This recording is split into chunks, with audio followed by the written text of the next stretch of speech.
All right, what's up, everybody? Welcome back to MMA Ventures. Today we're going to be going over UFC Fight Night Blaydes versus Lewis.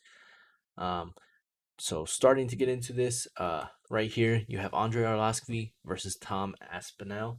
Um, Basically, from what I've heard about Aspinall, he trains with Darren Till and he's trained with Tyson Fury. He's got heavy hands. He's from the UK, obviously. That's why he trains with Darren Till and Tyson Fury. He's from the UK. He's on a five-fight win streak.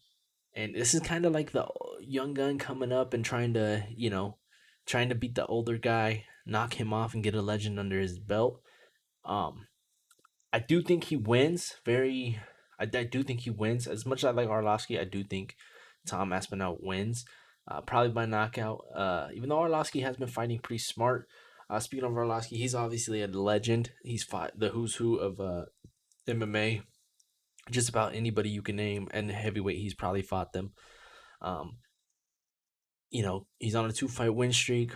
His style is a little bit more conservative nowadays than it used to be. Um, so we'll see if he comes in with that conservative style or if he comes in, I hope he doesn't just get starched. I hope he doesn't just get starched. I hope he comes in. He's up there. I believe he's like what 43, 44 almost. Does it say his age anywhere on here? 41. So not too bad. Oh, yep. I was already looking him up earlier. I should have looked that up. Um, for the next fight though, Philip Haas versus um Emiavov. I don't know how to say his name, but he's on a 6-fight win streak. All his fights have ended in a finish. I think he only has three fights in the UFC. Or no, I believe this is his second fight in the UFC. Um, Looking over at Philip Haas, he's coming off of Dana White's Tuesday Night Contender Series. Very impressive debut. He won in 19 seconds.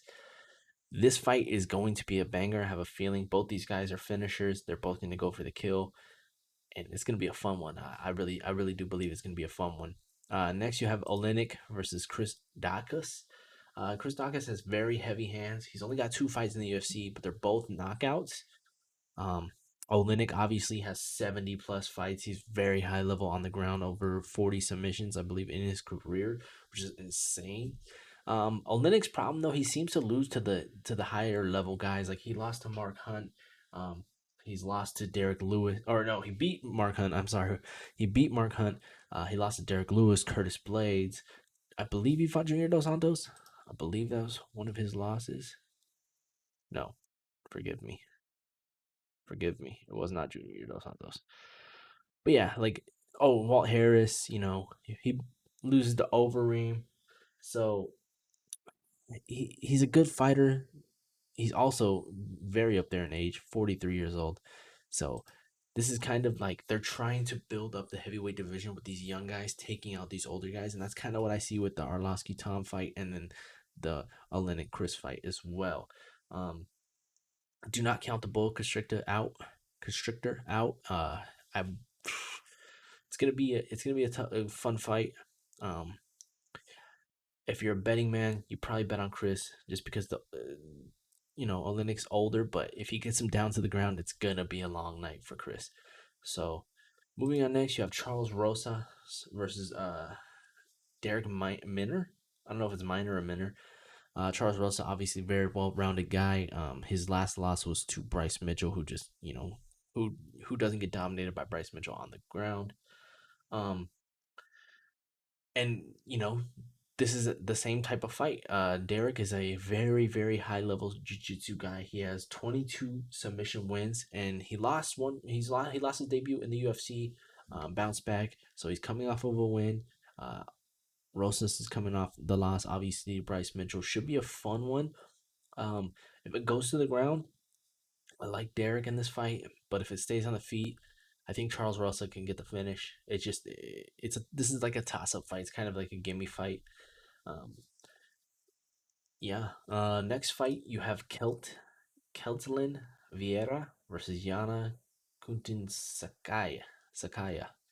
Um, I had no idea, but this lady Yana has fought Cyborg, and she actually fought Cyborg in her first fight in the UFC, which was pretty cool. Um, She obviously lost that fight, and I believe she lost one other fight. Yeah, she has two. She has two losses in the UFC. Um, she lost to Aspen Ladd and Cyborg. Those are her two losses right there. Um, yeah, she's just a well-rounded fighter. I mean, I don't really know much to say about her. Very well-rounded. Can strike, can go to the ground. A lot of her fights, you know, she keeps it standing. Fun, interesting fight. Looking at Vieira, she's 10-1. Obviously, she beat Kat Zingano and Sejara Eubanks. That was her last fight. Her only loss in the UFC is to uh, Irina Aldana, which is no knock on her. Losing to Aldana is nothing to be disappointed about. Um, but yeah, should be a really fun one. She bounced back very well against Eubanks, and she looked really good and impressive against Eubanks. This fight, I'm leaning towards Vieira. All depends. Yeah, I'm gonna go Vieira in this fight. I think she wins pretty easily. Not easy. No fight in the UFC is easy. I apologize. Um, Next fight you have Curtis Blaydes versus Derrick Lewis. So, Derrick Lewis is on a three-fight win streak. Um, he is an underdog, which is kind of surprising just because he has such great knockout power. They both have a common opponent in Volkov. Obviously, Derek Lewis knocked out Volkov, but after getting dominated for the first three rounds. So, kind of sucks there. And then you have Curtis Blades, who's just been dominating everybody he fights, except for if your name's Francis Ngannou, then you don't. He doesn't win. He doesn't win. Um, but yeah, this is a very interesting, fun fight because you have obviously Curtis Blades the other day. I think it was today he came out and was like, "You expect me not to wrestle this guy? He's not a very good wrestler. I'm going to take him down. I'm not going to strike with this guy." Um, but all fights start on the feet. So if I'm Derek, I'm very cautious of that early takedown. He might shoot for it right away. Be ready. Don't throw those jump kicks. I mean, Derek Lewis looked really, really impressive against Olenek on the ground. So I wouldn't be surprised if, yeah, I know they're different styles. Like Curtis Blaze is more suffocating, landing punches. But yeah, if Curtis Blaze gets him down, which is a big possibility, he probably finishes the fight late, like maybe the second or third round, maybe fourth if it goes that long. I feel like I would say third or fourth round if it goes that long. First or second, it's got to be Lewis that wins the fight. This is a toss up fight for me again. I'm gonna do a parlay with Derrick Lewis because that's good money. Um, those are good. Those are too good of odds to pass up. Um, Looking at the prelims, you have some really good fights. If it'll let me go on there, Jared Flash Gordon versus Danny Chavez. Jared Gordon very open about his personal life and stuff like that. And Danny Chavez, I haven't really seen much of him, but interested to see how those two match up. Jakar Close versus Luis Pena. Luis Pena is pretty good odds right there too. Close coming off the knockout loss to Barnil Dariush, and I believe Pena is coming off of his first loss of his career. No, he did he beat Worthy? God, I wish it would show you on there. That's so annoying, huh? No, he lost to Kamal Worthy and Matt Favola.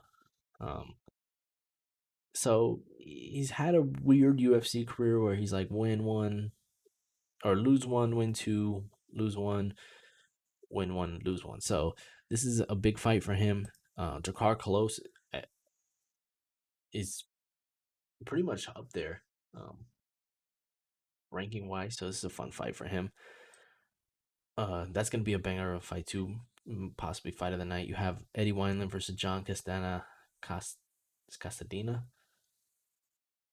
I don't know, bro. I don't know. I'm not that good. um, yeah, probably another one of those fights where Eddie Wineland's getting fed to the wolves, to the young guns to build up names. Nate Landwehr, the Hillbilly Diaz, Hick Diaz, they call them, versus Julian Erosa. That should be a fun fight. It's a pick'em fight. It really is a pick'em fight. These two I don't know anything about. Shania Dobbins, I believe.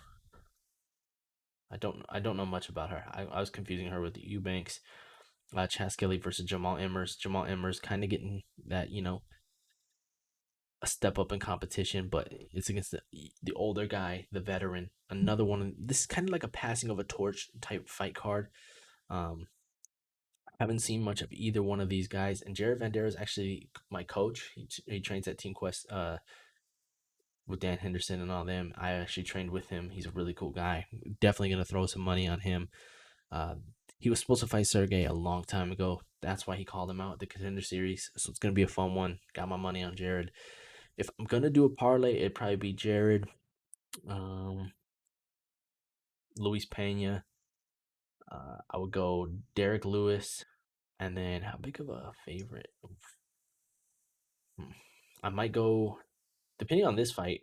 This could be one of the fights I make my bet on because the odds aren't on here. So if Philip Haas is like a slight underdog, I'll put money on him. If not, I might throw uh, Aspinall in my parlay.